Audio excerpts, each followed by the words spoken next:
This story takes place about 11 years ago. I was a senior in high school at the time, but it's the single most mind-boggling thing that I've ever experienced. It's also important to note that it happened mid-December. I'm from Iowa, and the winters here get cold at night. Like if you get stuck outside, you will die kind of cold. That plus snowfall makes everything dead silent. You can hear anything and everything inside the house and even immediately outside of it. Me and my best friend were hanging out in my family's walkout basement, just having a boring winter night playing video games. We were also the only ones home. The reason it was just us is because my mother went straight from work to a bar to grab a few drinks with coworkers. So me and my friend thought it would be a good idea to break into the family wine and live a little. As we were sitting there opening up the first bottle, I hear the door to the garage open and then slam shut. I immediately go, "Oh shit," and start looking for places to hide the bottle. My friend then says, "Hey, I thought your mom was supposed to be out all night." "She was," I replied. Then I hear a few heavy stomps and my mother yell out, "Anyone home?" I yell back up the stairs, "Yeah, just hanging out in the basement." I hear a few more steps move from the garage door toward the stairs, and then she yells out again, "Hey, can you come up here? I need your help with something. I need you up here." I reply back while frantically trying to find a good place to hide the wine bottle. "Yeah, just give me a minute, Mom." Then there was silence for about 20 seconds. "Anyone down there with you?" She yelled back in a more concerned, serious tone, in a voice that was slightly off from my mother's. This was the first thing that told me something wasn't right. Our family never cared if anyone was over, as our house was a very open house to all my family and friends. And her voice was just wrong. It sounded like my mother's, but it was missing something that I couldn't quite put my finger on. Weirded out, I reply back, "Just Colton." After I yelled that back to her, I found a good place to hide the bottle and began walking up the steps to the next level. Now, as I'm walking up the steps, I couldn't help but feel the overbearing silence of the house and the slight electric twinge. Something isn't quite right. When I got to the top of the steps, I look over to where the door to the garage is, and also the kitchen right next to it. It's black, pitch black. All the lights were off, and there was no moon shining through any windows. I walk over to the kitchen, yelling out, "Mom, where are you?" No reply, just silence and darkness. I feel the electric twinge turn into full needles, my adrenaline kicking in full force. I have to get out of here as fast as possible. My mother was not home. I run back down the stairs, grabbing my coat along the way. "What's wrong?" Colton says. "My mom's not home," I replied as fast as I could, looking for my truck keys. "What do you mean? You were just talking with her." I could see the confusion on his face. "Look, man, there's no one home. We need to leave now." I took a few steps towards the back door that opens up into the yard. I see my dog shaking on the couch and my cat growling behind it. I couldn't leave them. I just knew if we left them, something would happen. "Are we leaving?" Colton said, still confused. "No, I can't leave them here alone. Something is really off, though. I'm gonna call my mom and figure this out." I pull out my phone and call my mother. She picks up immediately. "What's going on?" she answers. "Mom, were you just home? I heard you yelling for me from the second level, and when I went up there, you weren't there," I said, hoping that she was playing some sort of joke. "No, honey, I'm just leaving the bar. I wasn't feeling very well. Are you okay? What do you mean you heard me?" I fill her in on the whole story, and she rushes home. Colton and I stayed up in the basement with the animals until she got there, but before she did, you could hear something up the stairs. Not walking or sitting on things, but a pressure in the air, like a black hole was slowly moving from one room to the next. And the word that I would instinctively describe it as is hungry. When she got home, you could feel the thing leave just as quick as it came, like an overbearing predator presence had just flown away. We've still never figured out what the hell was going on. And this is just one story of many unexplainable things that have happened to us. But this is the easiest one to write down, and the one that I was happy to have a witness to. My mother has passed away now, and I've moved to Arizona. But whenever I go back to Iowa and I see Colton, he still gets creeped out by what happened. I will truly never know what took place that night. But I know whatever it was that had my mother's voice, it was evil and hungry.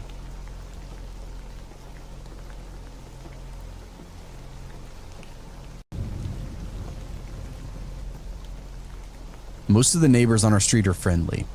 We look out for one another. We text, chat, and say hello when we see one another, etc. It's a very sweet feeling of a community.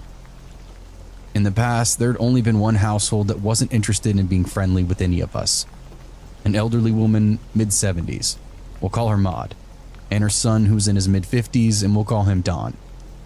My partner and I attempted to wave and say hello, only to be met with cold stares. Once my dog managed to slip out of his collar and ran through their yard while Maud was getting out the mail. The glare I received from her while trying to catch the dog left me with a feeling hard to shake. You know that unexpected gut punch feeling? When you become the object of a stranger's misery and hatred? Anyways, we learned quickly to stay out of her way, and we even barely ever saw Don. The blinds were always closed tight.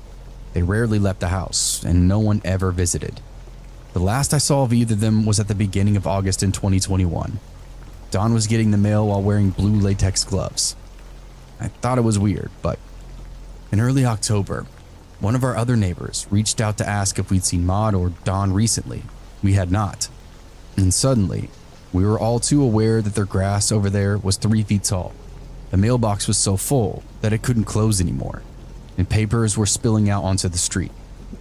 Obviously, a welfare check was called. The neighbor who had put herself directly in charge of communicating with the police called shortly after the check and told us to sit down. Maud and Don were both dead, and had been dead for 6 to 8 weeks. It appeared to be a murder-suicide, the assumption being that he killed her. I paced the rest of the day in front of my living room windows, watching the crime scene van pull up, the officers in and out of the front door, taking breaks somberly chatting in the front yard. And then after a few hours, out came the body bags. The smell was something I'd never experienced before and will never forget again. The following weeks, I thought of how many times I'd walked by the house with my son and dog, while 2 bodies sat rotting. I stayed up for a few hours a few nights trying to find out anything I could. Nothing. No news stories, crime reports, or anything. So I dug into Maud's history. All I could find was that she'd been buried in a north field, dedicated to the unclaimed. I kept a close watch on the house, and researched the legal proceedings it would go through since there was no kin. Looking at that house had always felt cold and sad before, but now it felt dark, haunted. I became obsessed with Maud's story, with no way of getting any answers. Her house just staring back at me blankly every single day. Back in the spring, my young son and I were out catching fireflies. We would stand still, waiting for one to blink, and then run in that direction. It took us up and down the street multiple times. I know this is such a small, silly detail, but that night, I stared into Maud's yard for minutes at a time, waiting to see a firefly, and I swear not a single firefly blinked over there. I became so bothered by it that I stared longer, sure that if I stared long enough, I would see one, but nothing. Complete stillness and darkness.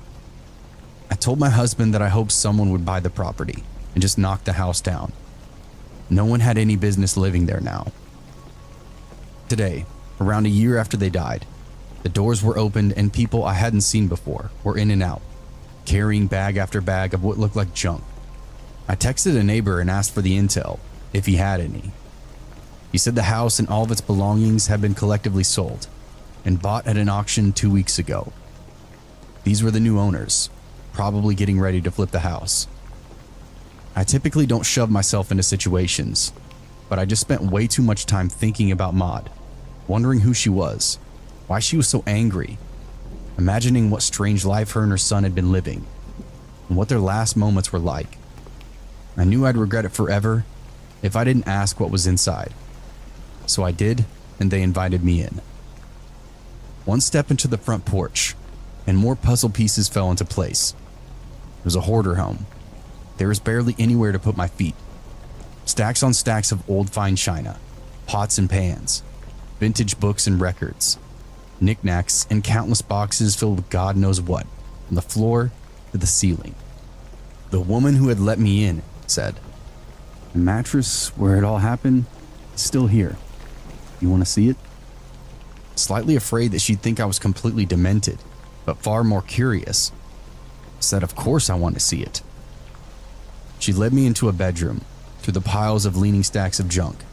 She walked into a cramped small bedroom with a twin-sized bed, and then pulled the blanket back.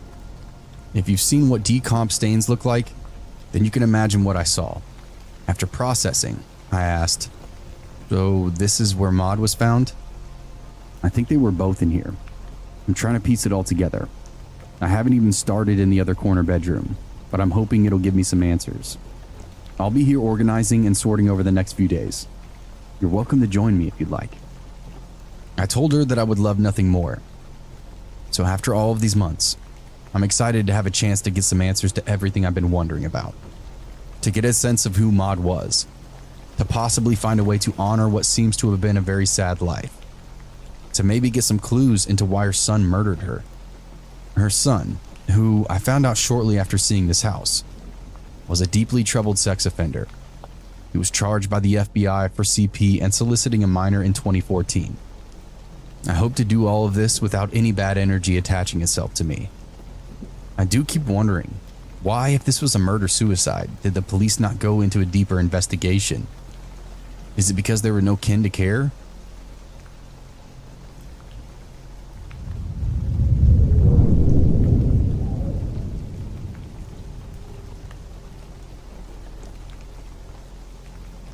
This is a relatively old story that my dad has told me a few times over the years. I myself have never been able to witness the house, through the description that I've been given by multiple men. 20-something years after seeing it, gave me a very vivid mental image. To begin with, I'd like to mention that my father is a very highly religious man. I'm a preacher's son, and he does not believe in ghosts or anything paranormal in the slightest. Nothing seems to spook him either, but he still swears up and down that he felt something unnatural that scared him, even just from mentioning the story to me on the rare occasion that he would bring it up.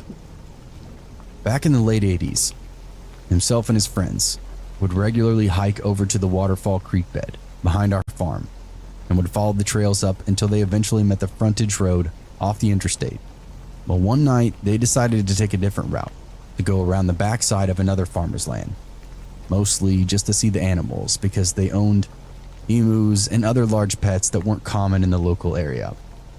Supposedly after leaving the area and continuing into the woods, they managed to stumble upon what is described by all 5 men as a Blair Witch look-alike house.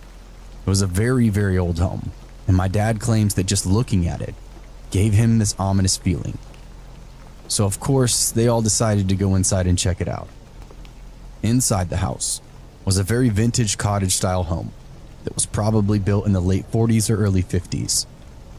The group was instantly met with writing and symbols in strange Latin-like languages, with a few English graffiti pieces that quoted a supposed satanic or pagan worshipping ritual, with certain pieces describing how to sacrifice a human soul to some supposedly demonic entity. My father still claims to this day that certain symbols were painted on the walls in blood, while others were clearly spray painted. And I find it easy to believe because he also worked as a firefighter for years before this happened and had a lot of experience with seeing human blood, dismembered bodies on the freeway after car accidents.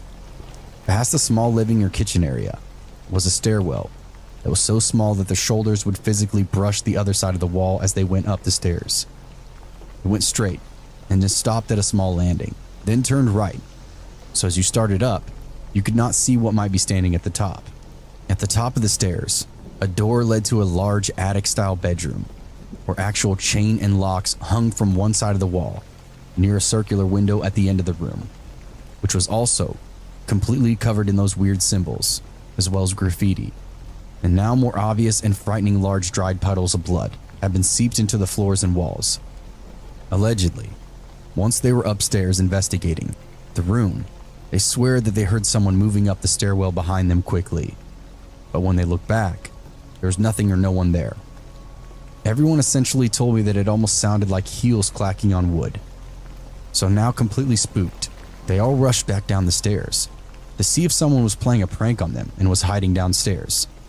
Surprise, surprise, they found nothing and no new footprints in the dust and grime that differed from the ones that they left on their way in. To keep things interesting, I met with each of the guys separately to ask them about what they remembered, expecting to maybe find a crack or something to prove that maybe they were exaggerating. But when I asked them, I got the same answer from each of them with no hesitation. They all had the same details, right down to the minute that they entered the house and the minute that they left. But here's where it gets kind of strange. They left the house and for some unknown reason decided to try to walk back from a different route, using a compass to approach from the east instead of the south. They did this test more than 10 times that night, walking from every possible route or direction, yet always came out at the front entrance of that house, even when the compass and common knowledge of the area showed that it was physically impossible to be at the south end of the house when they moved in a straight line from north, east, or west. There's probably some scientific explanation for all of it, but I haven't found one yet. These guys knew those woods literally like the back of their hand, and still do to this day. That final time the guys came back and found themselves standing at the front door of the house, they began to feel physically ill, verging on feverish, and finally decide it's time to give up, when one of them nearly faints, and as they turn to leave the man who nearly almost fainted, he looked up and points at the circular window at the front of the house on the second story. Everyone looks and immediately sees a tall female figure, hunched over, standing in the window watching them. Even though they see no features on her face, other than two large dark-colored eyes, and it sort of shuffled in place before turning and walking away, as if it was heading to the stairs at the end of the room. At sight of the figure moving, they all took off running through the woods, ending up on the side of the interstate about 3 miles from my dad's house. They eventually made it back to my dad's place, though they claim they felt as if someone were following them the entire way. And my dad's cousin gets up and gets some water from the kitchen, only to announce that he swore he saw the same figure now standing outside of the kitchen window near the edge of the woods. Thankfully, nothing came from this experience other than a collective state of absolute terror, especially when the subject is brought up to this day. They wrote off what his cousin saw as paranoia, though 5 years later, they decided to return to see if the house was still standing. It had fallen in on itself. It was nothing more than a pile of rubble, and they never went back again. I always joked with my dad, would ask him what he would do if he went back and found the house standing the same way it had been back then, trying to give him a reason to let me go and see the place for myself. But with trespassing laws being far more prevalent in today's time, it would nearly be impossible without either getting shot or going to jail, as it's not on our property. I don't know. The story itself always gives me the creeps when thinking about it, but I never considered the story to be true until I did this little mock interview with all the men. And when I say these grown men are scared to death by the story, I mean it. Seeing them get physically worked up and frightened by just telling the story really caused me to be less of a skeptic. What do you guys think?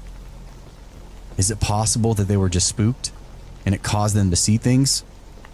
Or is there really something out there in those woods?